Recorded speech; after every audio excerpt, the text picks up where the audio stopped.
Ladies and gentlemen, hello and welcome. I'm Michael Fullilove, the Executive Director of the Lowy Institute. It's my pleasure to welcome you to this special event with the British Foreign Secretary, Liz Truss. Let me begin by acknowledging the traditional custodians of this land, the Gadigal of the Eora Nation, and I pay my respects to their elders past and present. With us here at 31 Bligh Street today, we have a small but high-powered audience, including the Foreign Secretary, Australia's Foreign Minister, Senator Maurice Payne, the Permanent Under-Secretary of the FCDO, Sir Philip Barton, the Secretary of DFAT, Catherine Campbell, and High Commissioners George Brandis and Vicky Trudell. Welcome. Ladies and gentlemen, it's hard to think of two countries with more in common than Australia and the UK. We share a language, a history, and a sense of humour. We're both old democracies and free societies. Our diplomats work closely together in the great councils of the world. Our servicemen and women have fought alongside one another from the Boer War to the Iraq War. In the secret world, we share intelligence through the Five Eyes. We trade and we do business with each other. The Australian diaspora in Britain is large, as is the British diaspora in Australia. And Australians feel remarkably warm towards the United Kingdom. When the Lowy Institute asked Australians last year which countries they trusted to act responsibly in the world, nearly 9 in 10 said they trust the UK. It's always an honour, therefore, to welcome the British Foreign Secretary to the Institute, especially in a week when momentous events are taking place in both the Ukraine and the United Kingdom. Today's event will be absorbing but brief, a bit like an Ashes test, if you'll excuse me, Foreign Secretary. Shortly, I will invite the Foreign Secretary to give her speech, and after that, I'll put some questions to her, including audience questions. If you'd like to submit a question, there's still time. Please send it to events@loweyinstitute.org. I'll come back in a few moments to introduce the Foreign Secretary, but first let me welcome Senator Maurice Payne. We're very pleased to have Australia's Foreign Minister back with us today at Bligh Street. I know that our British friends won't hold this against us, but Maurice and I met 30 years ago through the Republican movement. Maurice has represented New South Wales in the Senate since 1997 and served on the front bench since 2013. In 2015, she was appointed Australia's Defence Minister, and in 2018, she was appointed Foreign Minister. She also serves as the Minister for Women. I'm very grateful that after hosting the Foreign Secretary for the last couple of days and participating in the Orcmin talks this morning at Admiralty House, Maurice has agreed to give some welcoming remarks to this event. Minister, the lectern is yours. Thank you. Thank you very much, Michael, and it is indeed a great pleasure to be back here at Lowy. Thank you so much for the opportunity and the invitation. Let me also begin by acknowledging the traditional custodians of the land on which the Lowy Institute stands, the Gadigal of the Eora Nation, and pay my respects to their elders, past, present and emerging. Welcome to our small contingent in the room here today, including our DFAT and British officials who have done such a great job of bringing together this visit and this Orcmin. Thank you all very much for what you have done. It is my pleasure to introduce today's address by the United Kingdom Secretary of State for Foreign, Commonwealth and Development Affairs and Minister for Women and Equalities, and my good friend, the Right Honourable Liz Truss. I've come to know Liz over the past few years as Trade Secretary, as Foreign Secretary now, and we both share a great passion for gender equality. So I was delighted when Liz became Foreign Secretary in September. We met in New York then. We met again in Liverpool at the G7+ at the end of 2021, and I'm very pleased that she and Secretary Wallace have been able to join me for the first 2+2 Ministerial in Australia since the COVID pandemic began. Our interactions yesterday and today during our Orcmin consultations have been very warm, very productive and very cooperative alongside Minister Dutton and Secretary for Defence Ben Wallace. In defining the relationship between our two nations, it is tempting to reach for stories from our history, stories of mateship, stories of sacrifice together. And that's fair enough. Our history is a crucial foundation. It gives us confidence in our partnership. It tells us something about ourselves, and it brings our people together. But it would be a mistake to think that what binds us primarily today is a misty-eyed view of our past. Yes, our history has contributed to our shared values, those such as democracy, freedom, openness, respect for human dignity, and for the rule of law. But as distinct sovereign nations, we each cherish these principles in our own way, in our own modern contexts. The ways in which our people instinctively embrace these principles today means they're as relevant for contemporary challenges posed by circumstances, by critical technologies, by cyberspace and by coercion, as they were during the Cold War, or the ongoing threat of terrorism, or indeed the world wars of the 20th century. A close UK-Australia relationship is vital in today's complex and fractious strategic environment, in which authoritarian regimes are behaving as though now is their time to increase oppression internally and coerce others internationally. We are faced with coercion, with disinformation, with cyber attacks, with a disregard for the rules and norms that have given us decades of peace and stability regularly. The Australia-UK relationship is primed for our present reality and focused on being in control of our respective futures, not dominated by the will of authoritarian powers. And that's why the strategic contest is so important. As liberal democracies, it is only natural that we stand in solidarity with each other in this contested global period. That means standing up for each other and for like-minded partners, defending our values and our principles, respect for sovereignty, open markets and adherence to international law.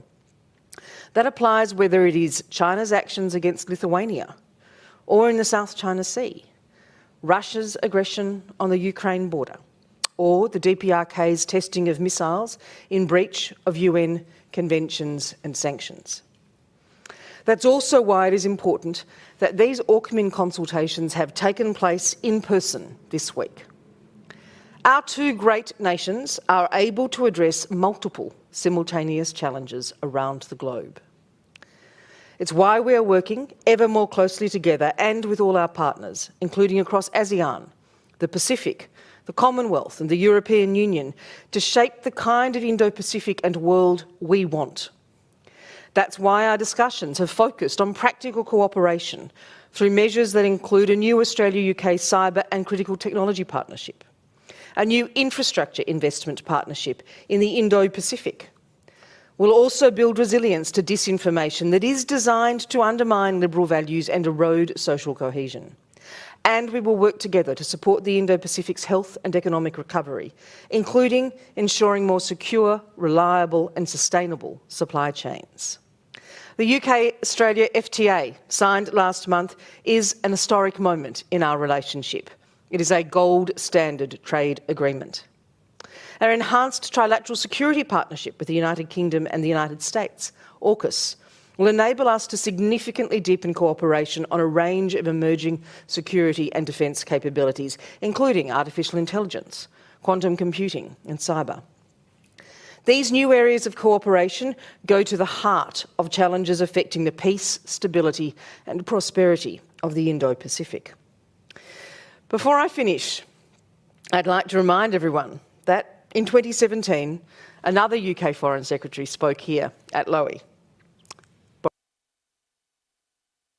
That, how to describe it, colourful speech, then Secretary Johnson said, "After we leave the EU, I am confident that Australia will be at or near the front of the queue for a new free trade agreement with Britain, an agreement that could boost even further what we do together."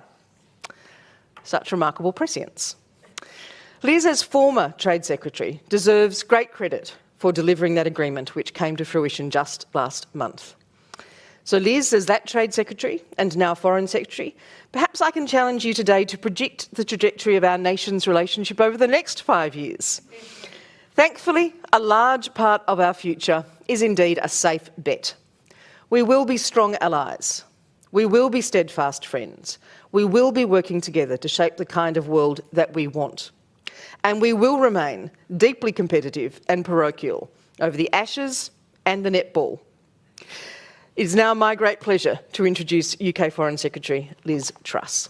Thank you.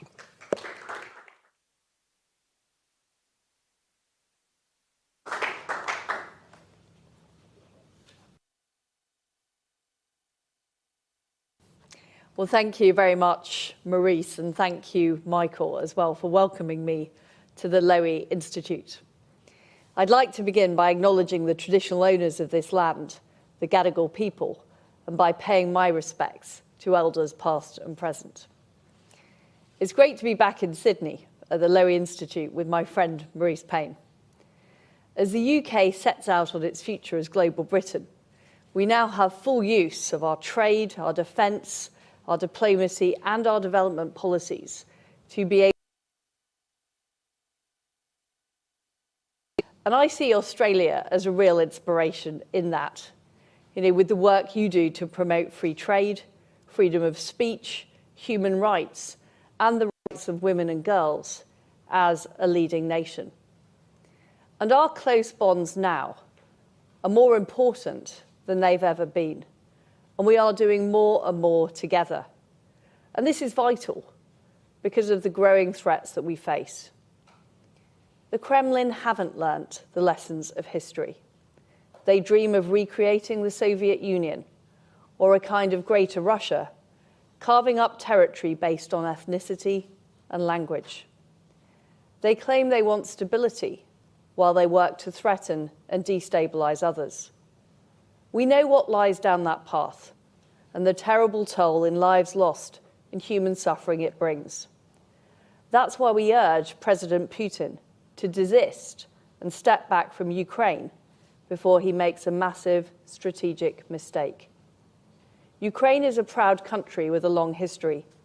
They have known invading forces before, from the Mongols to the Tatars. They suffered through the state-sponsored famine. Their resilience runs deep. If they have to, Ukrainians will fight to defend their country. Invasion will only lead to a quagmire, as we know from the Soviet-Afghan War or the conflict in Chechnya.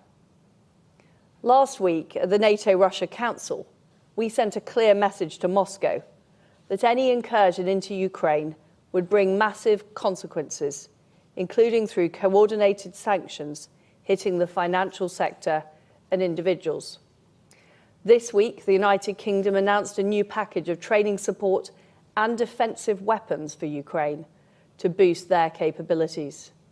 And we're working with our partners on high-impact measures targeting the Russian financial sector and individuals.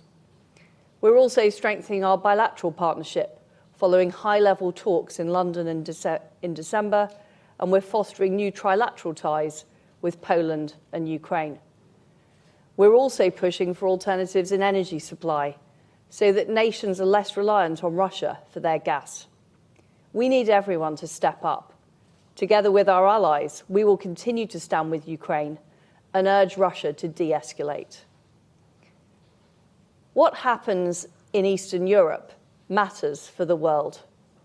Threats to freedom, democracy, and the rule of law aren't just regional, they're global, and that's why we have to respond together. Iran's nuclear program has never been more advanced. China has been conducting military flights near Taiwan, and it's using its economic muscle to attempt to coerce democracies like Australia and Lithuania. Russia and China are working together more and more as they strive to set the standards in technologies like artificial intelligence, to assert their dominance over the Western Pacific through joint military exercises, and in space through closer ties. The International Institute for Strategic Studies argues that we're now seeing the strongest, closest and best relationship the two countries have had for 70 years. And we're seeing the alignment of authoritarian regimes around the world. It's no surprise that regimes like Belarus, North Korea and Myanmar find their closest allies in Moscow and Beijing. They don't look to these nations as partners, but as puppets. Moscow wants them to promote their propaganda and destabilize free democracies on their doorstep. At the same time, Beijing has forged a so-called Iron Brotherhood with Belarus. China is the biggest buyer of Iranian oil, and Pyongyang's largest trading partner. China and Russia have spotted an ideological vacuum, and they're rushing to fill it. They are emboldened in a way that we haven't seen since the Cold War. As freedom-loving democracies, we need to rise up to face down these threats. As well as NATO, we're working with partners like Australia, India, Japan, Indonesia, and Israel to build a global network of liberty. Aggressors are reneging on their commitments and obligations. They're destabilizing the rules-based international order, and they're chipping away at the values that underpin it. But they have nothing to offer.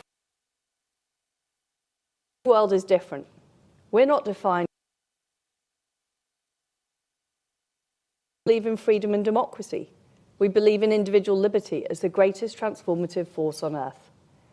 When people have agency over their own lives, when they have freedom and opportunity, they achieve incredible things. As Prime Minister Scott Morrison said, we know from the evidence of human history that democracies are the engine room of change. We see this in the ideas and innovations that fueled our fight back against COVID. From the University of Sydney's Edward Holmes publishing the COVID genome, to Oxford's Sarah Gilbert and her life-saving vaccine, to our shared effort to distribute vaccines to those in need around the world. And we want to work together to tackle the big problems we face.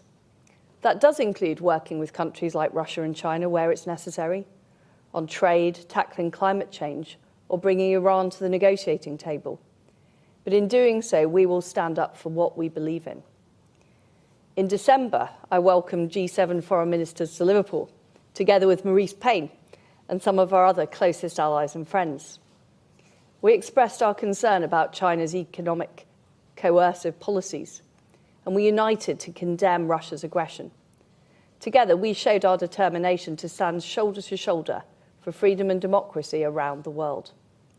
We're continuing that vital work this week with our AUKMIN, our Australia-UK Foreign and Defence Ministerial meeting, the first that we've had since 2018. And we're determined to act together in three key areas. Firstly, we'll stand up for our economic security. That means calling out China when it blocks products from Lithuania or imposes punitive tariffs on Australian barley and wine. It means cutting strategic dependence on authoritarian regimes, starting with Europe's dependence on Russian gas. It means helping countries avoiding having their balance sheets loaded with debt. It's estimated that 44 low to middle income countries have debts to Beijing in excess of 10% of their GDP. We're responding on all of these fronts, and we're strengthening our supply chains by taking our economic ties with like-minded nations to new heights. We took a huge step forward by signing our free trade agreement with Australia in December. This is a world-class deal that will remove all of the tariffs on goods both ways. It's going to be easier for our people to live and work in each other's countries, particularly those under 35. And we're building on this by working with Australia to join the Trans-Pacific Partnership, reinforcing reliability of supply through one of the largest free trade areas on Earth. We're also working together to provide low and middle income countries with honest and reliable alternative sources of investment. In November, I launched British International Investment, helping to mobilise up to £8 billion a year of public and private financing to these countries by 2025, leveraging the firepower of the City of London. Yesterday, Maurice Payne and I agreed on a closer UK-Australia cooperation to boost opportunities for investment across the Indo-Pacific, particularly in areas like energy, climate change adaptation, and technology. And we're working together to impose sanctions on human rights abusers and to keep those using forced labour out of our supply chains. Secondly, freedom must be defended, and that's why we are deepening our security ties. Last year, in our integrated review, the UK set out a new deterrence posture, including the biggest increase in defence spending since the end of the Cold War. We need to see everyone stepping up in this way. Too few of our NATO allies are meeting the 2% spending target. So it's great to see that Australia is also increasing its commitment to our collective security. The power of our partnership has been demonstrated time and time again. We will forever remember those from Australia and New Zealand who gave their lives for freedom on the historic battlefields of Europe, the Mediterranean, North Africa, and the Pacific. The depth of our commitment remains plain to see today, from the Five Eyes intelligence partnership to the Five Powers defence arrangements with our friends Singapore, Malaysia, and New Zealand, to the Carrier Strike Group, which visited the region last year, led by HMS Queen Elizabeth. Our forces exercised in the South China Sea, with ships and aircraft from Australia and other partners standing up for our mutual interests and supporting regional stability. And of course, last year, we finalised our landmark Orcus partnership. With this deal, we've opened a bold new era in our long history together. And by joining forces with the US, we're showing our determination to protect security and stability across the region. We're helping Australia acquire a nuclear-powered submarine, and it also means deeper cooperation between our three nations on advanced capabilities like cyber, AI, and quantum. We want to use this deeper expertise to help support stability with partners right across the Indo-Pacific. I'm looking forward tomorrow to visiting the shipyard in Adelaide, where the UK and Australia are building new Type 26 frigates. And Adelaide, of course, will play an important role in developing the new Orcus submarines. This is a truly formidable and cutting-edge partnership, and we're determined to continue strengthening it for the benefit of all. And finally, we're boosting our cooperation on technology. Technology has empowered people by enabling incredible freedom, but we know it can be seized on by others to promote fear. We can't allow the technologies of the future to be hijacked for malign ends, whether it's cyber attacks or building high-tech surveillance states through facial recognition software and AI. Global technology standards must be shaped by the free world. That's where we want to go further and faster by deepening our science and tech collaboration. Just as Australia has banned Huawei from its 5G network, we're stripping high-risk vendors out of our infrastructure. And we're embracing Australian expertise, for example, to bring the state-of-the-art 5G to London Underground. Delivering our strategic advantage in science and technology is an absolutely vital objective of the integrated review. And so I'm pleased this week we're launching our new cyber and critical technology partnership with Australia, aimed at tackling malign actors, strengthening supply chains, and harnessing tech to support freedom and democracy. Building these partnerships and drawing other countries closer to the orbit of free market democracies will ultimately make us all safer and freer in the years to come. That's why it's time for the free world to stand its ground. We need to face down global aggressors. We should be proud of our ideas and our ideals, clear about what they have brought to mankind, and even more ambitious for what we can do together in the future. 40 years ago, Margaret Thatcher gave the Sir Robert Menzies Lecture in Melbourne. She said, "Where freedom exists, I seek to expand it. Where it is under attack, I shall defend it. Where it does not exist, I shall try to create it." I cannot think of a better friend than Australia to work with on this vital endeavour. We can make great things happen. Thank you.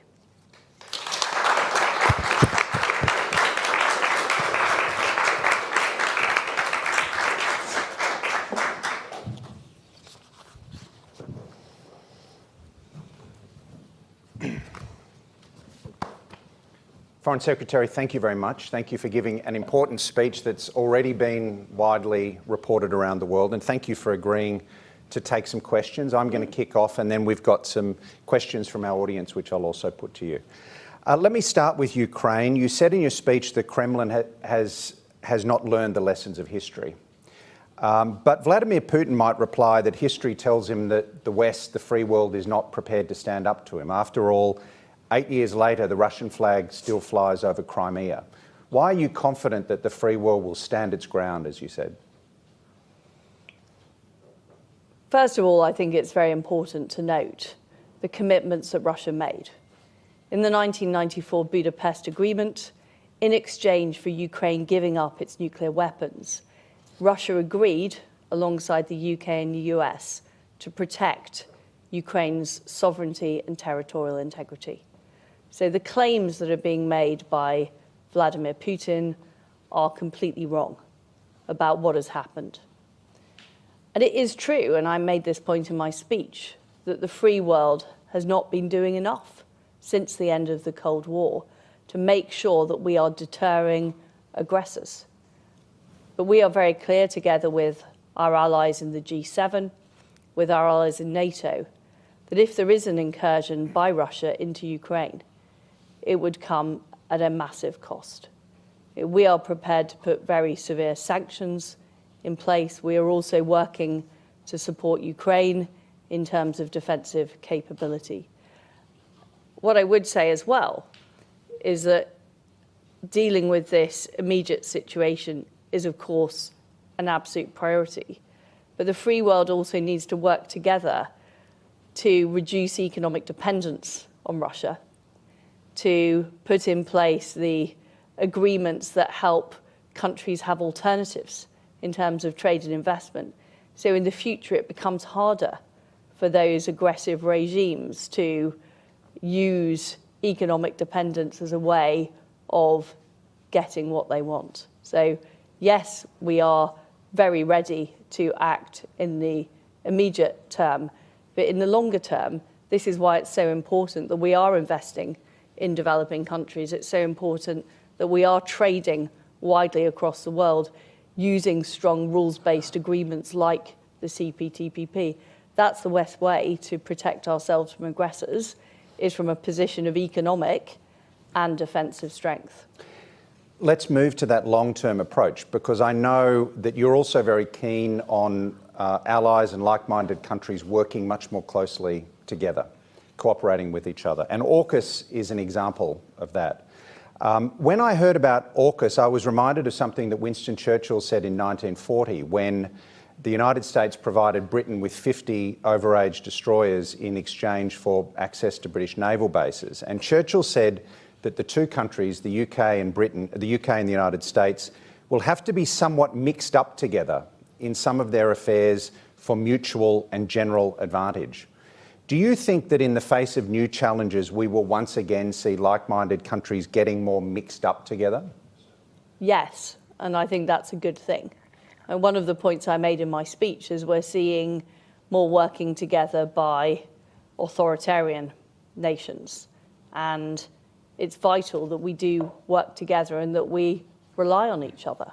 And that's, of course, about important allies like Australia, like the United States, like our European allies. But we also need to make sure we're working more closely with India, with Japan, with Indonesia. These are all important parts, I think, of creating a much stronger alliance of those in the free world. What are the limits of liberty as an organising principle for foreign policy? Because in the Indo-Pacific, for example, many of the countries that would be useful in balancing against China are non-democracies or quasi-democracies.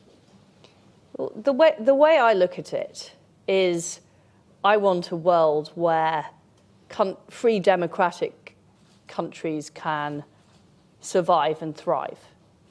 Now, there are many countries which are not free democracies, who want to live in that world too. A world that's based on the rules. A world where countries hold true to their commitments, like the 1994 Budapest Agreement. So I think it's right that we form partnerships with all of those countries who want to see a fair, rules-based world. Now, not all of them will share our exact way of life and our exact values. And I'm a believer in personal freedom, in democracy. I do think it is the best way to organise a society. But I also believe in countries' sovereignty and countries' ability to make their own decisions. What I think is important is that the countries that we work with believe in the rules-based international system and fair play. What's the most important aspect of Orcus from your perspective? Well, Orcus is a comprehensive arrangement that is going to involve very deep work together in areas like artificial intelligence, in cyber, in quantum, as well as helping Australia acquire that nuclear-powered submarine capability. So to me, it's a comprehensive arrangement that is going to deepen that partnership. It's worth saying, though, that it's part of a broader picture. We also need to make sure we are preparing NATO for the new era, working much more in areas like hybrid, in areas like cyber as well. So this is not, we want to work together to develop these capabilities and also share with our friends and allies around the world. I mean, of course, the ASEAN group is extremely important in that, for example. Can I ask you, how does the network of liberty square with Brexit? I mean, I think, like you at the time, I supported the Remain case because I was worried that Brexit would hinder Britain, make Europe less liberal and weaken the West and provide succour to the adversaries of the West like Beijing and Moscow. Hasn't Brexit undermined the network of liberty? I don't agree with that. Brexit was a sovereign decision made by the British people who wanted that ability to determine our future without being part of the EU. And we now have full control, for example, over all aspects of foreign policy, including policies like trade policy and sanctions we previously didn't have. And some of the portents of doom about Brexit simply haven't come true. Not the economic consequences were claimed, but also in terms of security, if you look at the response to the issues with Russian aggression on Ukraine, we've been working very closely with the EU, key part of the G7 statement. We've been working very closely as part of the Quad with France, Germany, and the United States. So our security relationship is extremely strong, but it is from the position of an independent sovereign nation. Let me come to China. You referred to China a couple of times in your speech. Is the UK late to the game on China and on China as a strategic actor and perhaps as a strategic threat? I mean, I recall David Cameron and George Osborne were incredibly bullish about China back in the day. I know the tone in London has changed very substantially, and even I think it was last week we saw that story about MI5 identifying an agent of the Chinese government working at Westminster. Why has it taken so long for London and other European capitals to clock to the threat that China poses? Well, I give credit to Australia here. I think the situation with Australia, the economic coercion we saw, it was one of the wake-up calls as to exactly what China was doing and the way it was using its economic might to try to exert control over other countries. And I think there was a belief in the past that as China got wealthier, it was headed on a path towards becoming a freer, more democratic society. The reality is that hasn't happened. And the situation we were in the late 90s, the Chinese economy was a tenth the size of the United States economy. We're now in a situation with China with a much bigger economy, much more able to coerce other nations. And as I've said, we've looked to Australia as we formulate some of our policies around how we deal with those issues. In your speech, you talked about how democracies should be less economically dependent on countries that don't share our values, and that's obviously a good idea and desirable. But China, for example, does 3 times more trade with Indo-Pacific countries than its nearest competitor, the United States. Is it realistic for countries like Australia and the United Kingdom to diversify away from an economy the size of China's? Well, I look at it in positive terms as we are diversifying towards countries that follow the rules. For example, on areas like intellectual property or forced technology transfer. So one of the reasons why we want to sign up to the CPTPP, is that has strong rules basis so that UK supply chains will, UK companies, when we are sourcing products, we will know that they have good environmental standards, we will know that there are good labour provisions in place, we will know that intellectual property is protected because that's part of the CPTPP agreement. So the way I see it is more making those supply chains more resilient by working with countries who share that rules-based approach. You want to join the CPTPP. Would the UK like to join the Quad as well?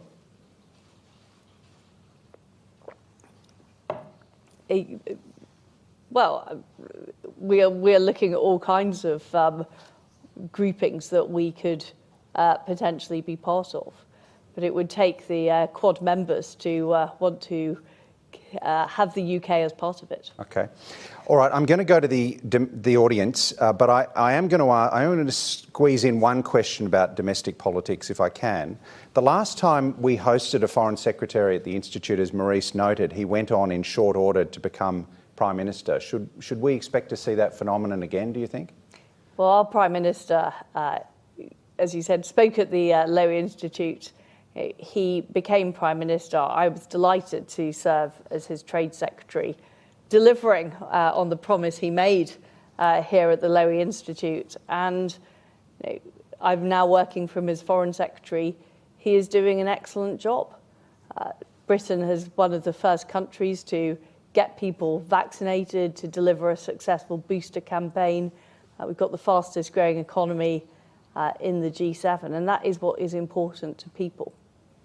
All right, let me put some questions from the audience to you, Foreign Secretary. First of all, back on Ukraine, I have a question from the chairman of the Lowy Institute, Sir Frank Lowy. He says that in your speech you urge Vladimir Putin to desist and step back from Ukraine before he makes a disastrous strategic mistake.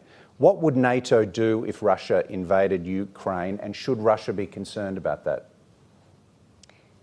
Well, what we have been clear is there would be severe consequences should Vladimir Putin stage an incursion into Ukraine, economic consequences in particular, and that would have a very damaging effect. And the other point I would make, which I made in my speech, is it would not be easy. The Ukrainians will fight this. This could end up as a quagmire, and I think that should be seriously considered by Russia. But of course, Ukraine isn't a member of NATO, so it's not in the same position as, for example, the Baltic states, where there would be direct action in the case of any conflict. Okay, we have a question from Susanna Patton, who's a researcher at the Institute. Susanna asks, how do you see the evolution and the purpose of the Five Eyes intelligence network? And she asks, it appears to be emerging as a grouping to coordinate policies as well as to share intelligence. That is a very fair point. It is both of those. It is both of those things. It's a very, very valuable intelligence network that both the United Kingdom and Australia are part of. But I think what we're seeing in foreign policy in general is more overlap between different areas of policy, whether it's economic and trade policy, diplomacy, intelligence, communications. All of those things are interlinked. So yes, it is a useful forum for policy too. I have a question from Laura Jays of Sky News. What role will the UK play in maintaining the rules-based order in the Indo-Pacific and helping to curb China's growing aggression? Well, first of all, we are playing a leading role, for example, in organisations like the World Trade Organization to make sure the rules are adhered to, but also to update the rules for the modern age. The WTO was created before in particular, we see so much use of technology and the internet. So we need to make sure that it's updated to reflect the way things work now. I think the CPTPP is an important part of creating a better rules basis. And of course, by joining that, the UK is helping bolster that organisation. We have a question from Evelyn Nordhoff in the Australian Defence Department on China's activities in the South Pacific. She asks, how can Australia and the UK work together to protect the democracies of the South Pacific and reduce their coercion by the CCP? I think one particular area is maritime security. The UK has already carried out a deployment of the Carrier Strike Group in the region. There is more we can do to cooperate on maritime security with Australia, but also other nations in the area. We have also a question from Mary Jardine Clark from Greenwich House and she mentions that we've seen a growing presence of US defensive forces rotating through Australia. Might we see home porting for UK naval assets in Australia?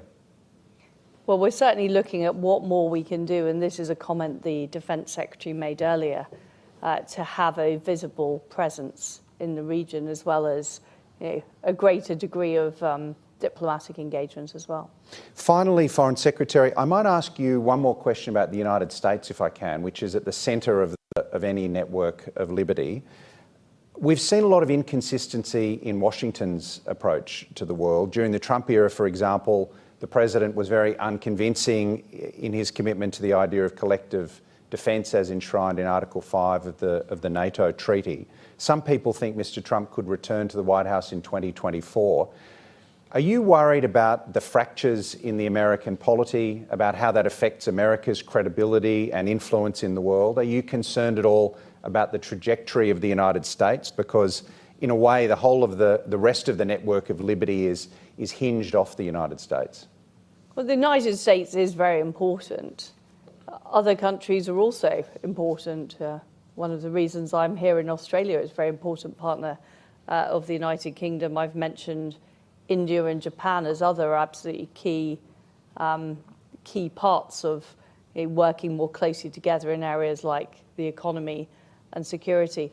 One comment I would make about the United States is that I want to see more engagement on trade and the economy, because if countries don't have an alternative to strings attached investment, that is a problem.